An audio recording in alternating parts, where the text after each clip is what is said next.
la cour d'honneur a pour quel rôle? Alors, la cour d'honneur a quel rôle?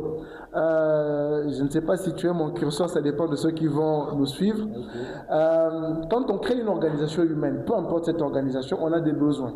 Okay. Ces besoins-là, on peut les classifier. Il y en a qui reviennent souvent, il y en a qui sont très forts, il y en a qui sont faibles. La FESCO, à mon sens, à tous les échelons, nous avons besoin aujourd'hui de revenir à cette question. Et quand on établit les besoins majeurs, les besoins fréquents, on dégage maintenant des mécanismes, des organes, on les appelle, qui vont gérer ces besoins-là. Et donc, en fonction de votre type d'organisation, les besoins majeurs vont différer. Dans une entreprise, on va avoir besoin d'un conseil d'administration, on va avoir besoin d'une gérance. Une entreprise multinationale n'a pas le même type d'organe qu'une entreprise nationale, qu'une entreprise à titre individuel. Vous voyez? Donc, à titre individuel, vous pouvez être à vous seul tous les organes à la fois. Alors qu'à titre mondial, vous avez besoin des gens qui maîtrisent la Chine, d'autres qui maîtrisent le Congo et qui participent à la décision, parce qu'ils ont un point de vue que vous ne maîtrisez pas forcément, même si vous êtes le gérant. Et donc, dans la cour, dans la troupe, il y a ce besoin d'avoir des organes qui traitent des questions majeures de la vie.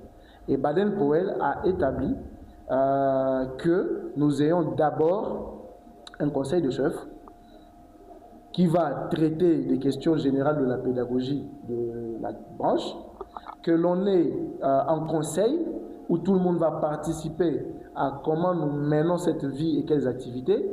Et enfin, puisque nous sommes un mouvement éducatif, un endroit qui traite de la question de l'éducation. Nous sommes venus pour grandir en caractère. Est-ce que chacun grandit ou pas? C'est ça la cour d'honneur. C'est l'endroit qui évalue la progression de chaque membre et l'encadre, l'aide pour ce qui concerne l'honneur scout. Et l'honneur scout, c'est celui de grandir. À la troupe, c'est grandir. C'est pour ça que la couleur, c'est la verte. Ce sont les plantes qui symbolisent la... Est-ce que c'est important de gérer les échanges pendant la cour d'honneur? Est-ce que c'est important de gérer les échanges? Vous imaginez là, pendant que j'étais en train de parler, vous vous taisez. Si au moment où vous parlez, je vous interromps, c'est la cacophonie. Ça s'appelle cacophonie. Non, c'est important d'apprendre à partager la parole. Okay. Mais cela dit, la gestion du partage de la parole, elle est culturelle.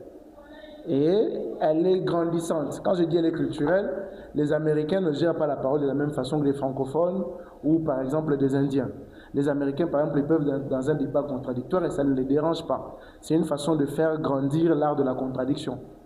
Du moment que ça ne les dérange pas dans leur culture, il faut développer ça chez les gens chez eux. Dans d'autres cultures, il faut qu'une personne parle, qu'on l'écoute, et puis on interjecte ensuite.